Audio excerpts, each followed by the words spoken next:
Start, man. This video was for it's really for man, people out here trying to get it on their own, but really like young artists, young black artists especially, because I seen something the other day that it kind of messed me up.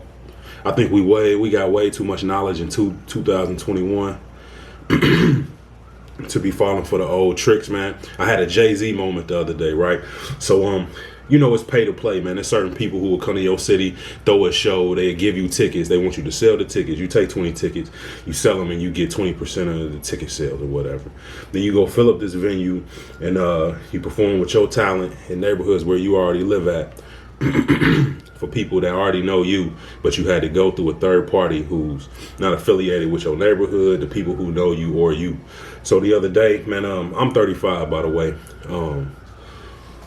Used to be in a group called Crack Sauce. We had a good run. You might know some of our music and everything like that, but this has been going on since we was doing stuff like in the early 2000s up through like the mid 2000s. And pay to play, man. You take these tickets, man. You pretty much working for the venue. Pack it out. They bar sell all this crazy money. The promoter look like the winner, and then he's invited back. But man, we just gotta take more ownership, man. It's a big message of ownership that's going on out here. So I had this moment the other day, man. Some of y'all might be inboxed by somebody named John Connor, looking for you to hop on a show with another guy. I forget what the main guy's name is, but the other day somebody was in my inbox named John Connor asking me did I want to do a show at a club called Reminisce. And if I did good enough on that show, then they put me on a Project Pat show. I've already opened up for Project Pat. I've already worked with Project Pat before, but that shows how out of touch people are, because if you were in touch, you might notice some of these people that you hollering at in the inbox already out here working. So dude named John Connor hit me up in my inbox. He asked me, do I want to perform? I didn't get back, I guess, in the time that he wanted me to. So he sent this spicy message about how, all right, the opportunity is over. Just pretty much like, you ain't do what I wanted you to do in the time I wanted you to do it. So good luck. So I hit the guy back because I'm working, man. I'm up here editing my show, Nomtombout and Type Shit podcast. So I hit him back like, man, I'm working. I sent him my number, and then this other guy calls me. So that's the first strike. The guy who first called me, he was just he's had hella spice on him, man. He was just like, you want me to do something without the artist, you don't have a show, sir. You don't have a bar sale, you don't have nothing. It's just two dudes whose finesse fell through. So keep that in mind when you coming at people, man.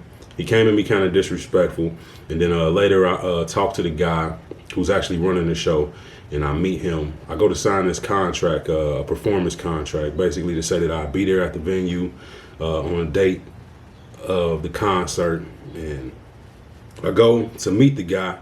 I go to meet the guy at a place called Hot Cars, which is called Imprint Printing right now. That's where he was getting the tickets to sell the tickets for the artists. So he's talking to a guy named Thomas that works up at Hot Cars, man. In hindsight, I feel like Thomas was looking at me like, man, I remember you from back in the day. Why are you going through this third party to try to get on?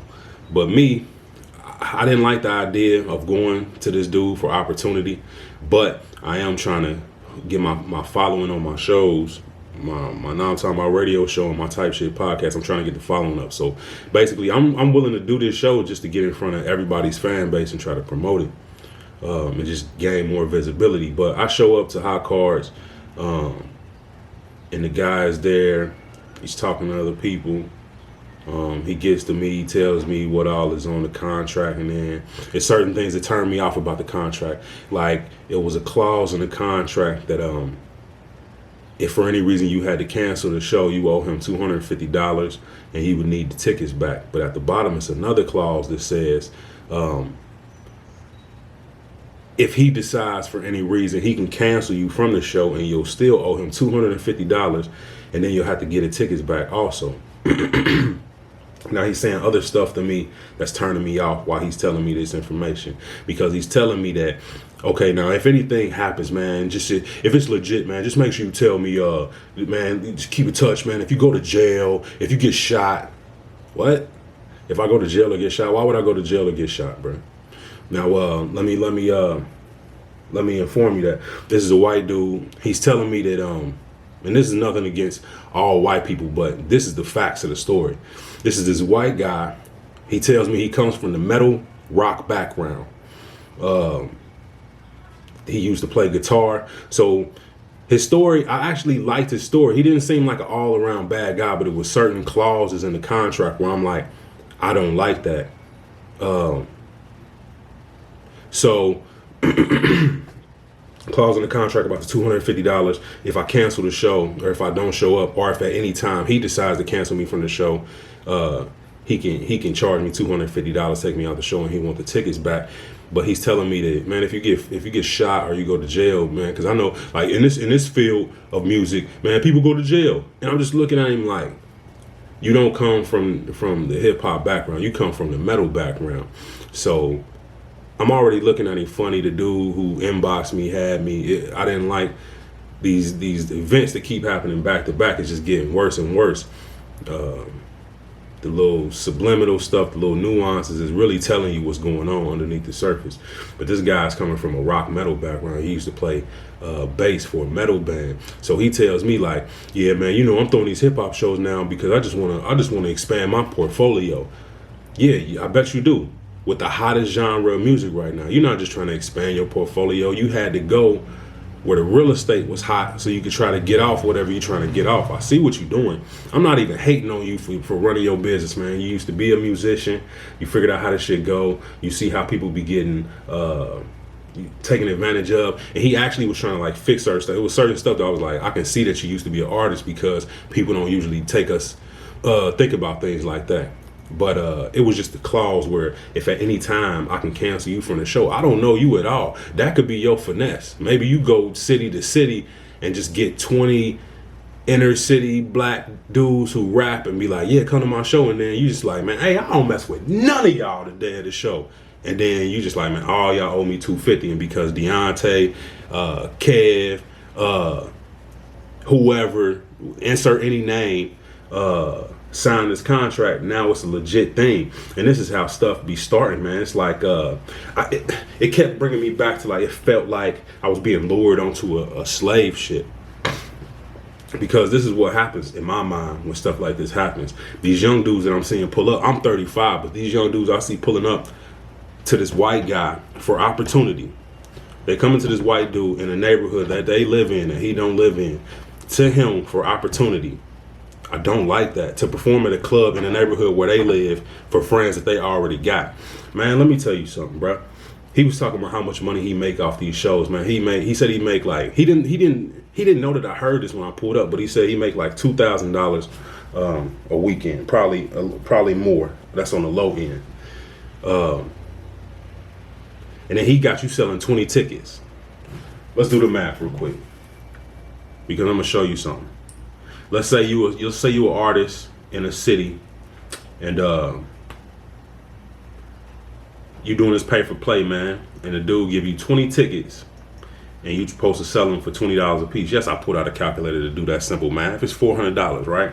Okay, so you sell 20 tickets for anybody. This is not a black or white thing. This is an ownership mentality thing. And I felt so blessed to have all this new knowledge, because this is something I would have fell for back in the day. But I felt like it was all my knowledge coming together.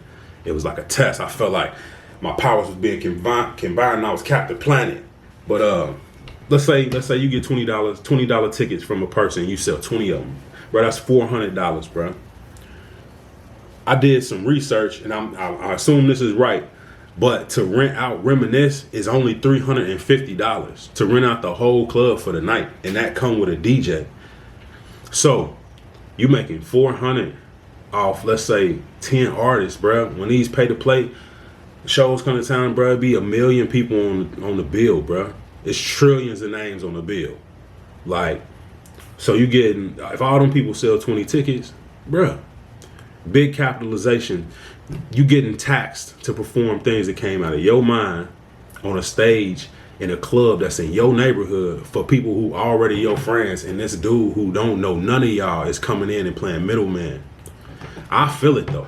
It's a business. I feel it. I wasn't mad at him for having his business, but when you got a clause in your contract that's talking about for any reason I can cancel you from the show, you can look on. I don't have a, and that's what I told him. I was like, I don't understand that, and I don't like that, because how do I know how you get mad? Some people's pissivity level is down here. Some people's pissivity level is up here. I don't know I don't have a metric to measure your anger level. So at any time you can just be like, I don't like your face. It just look at it. Look at your damn face. And then all of a sudden, since I signed a contract with my real name, I owe you legitly $250. But me as an 18, now I'm putting myself in the position of these dudes I see rolling up, 18 years old, 20 years old, 22, man. All these dudes want to do is be hot, bro. I like that girl over here. I got this hot song. Hopefully this song make her want to like me back, because I'm really trying to get that, bro. Some people, that's their only mentality. They just trying to get hot. So I'm looking at them like, because the way stuff like this happen is, dude canceled somebody from a show for no reason. Now the person who got canceled want to retaliate. 18-year-old Deontay, he roll up on dude, assaulting, and now his life has changed forever, bruh. I see the play, bruh. So, I don't know. That's just my whole thought about the issue, man, is that you way more empowered. We way more empowered than we act. We got way more resources with each other, man. Use each other for the resources, man. Everybody getting these stimulus checks. Maybe you got some of your stimulus together. Even if you don't got your stimulus together, if you got 4 homeboys, and let's say y'all the popular clique, or man, y'all just want to throw a show, you ain't even got to be the popular clique. It's all about just finding your demographic and just bringing more people into your fold. And getting a bigger fan base, bro. But if, let's say 4 people, if you got 4 people and the club only costs $350 to rent out with the DJ, it's less. Do the math, bro. Because I ain't gonna do it again. I just did math on the calculator times 20 times 20. I'm not doing the math I was just gonna do. I'm not gonna do it. Not on camera. But you see where I'm getting, man. It don't take much. You already hot. Like, people who don't know, man, I make shirts, man. Like, I made this shirt, man, but I got another shirt that says, I am the bag, and underneath it says entrepreneur, bro. Like, you are the product, bro. You the bag, and we got to start thinking of ourselves and thinking about how much control and how big of a part we play in our own culture, because people definitely come into culture, take your stuff and then they sell it back to them. Type shit. But man, that's all I got, man. I ain't trying to be preachy. I ain't trying to make nobody do nothing they don't want to do, bruh. But I just had it felt like a super Jay-Z moment where it's like, bruh, like, I'm 35. I'm coming to this white man for opportunity. And he's 38. And then I see cars pulling up full of young black men who got this talent that they want everybody to hear, pulling up to him for opportunity too. And it's not even necessarily just about white and black. It's about, man, you have more, you more empowered than you might think. You can go get the club for $350, man.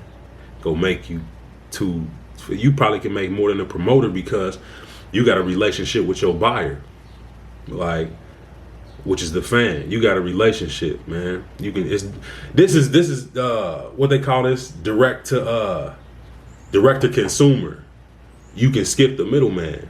Some of these people go to school with every day. You already got a relationship. These people know you. They don't know this promoter that's coming in, third party, charging everybody to go to a club that's in a neighborhood where you already live for a show, man. So, yeah, man. It's empowerment time. It's education time. It's too much information out here to not be using it. But like I said, man, you do what you want. You do shows with whoever you want. But I turned down that opportunity because I've been fired from so many jobs. I'm thinking of it the same way. Like, you could just be like, nigga, I don't like you, bruh. You're fired. You ain't even know you was fired your first day. It's just because I just looked at your face and I was like, ooh, he fired. But yeah, man, empower yourself, bruh, with the knowledge, man. Put your money together, unite, It's all you got to do, man. But yeah, that's it.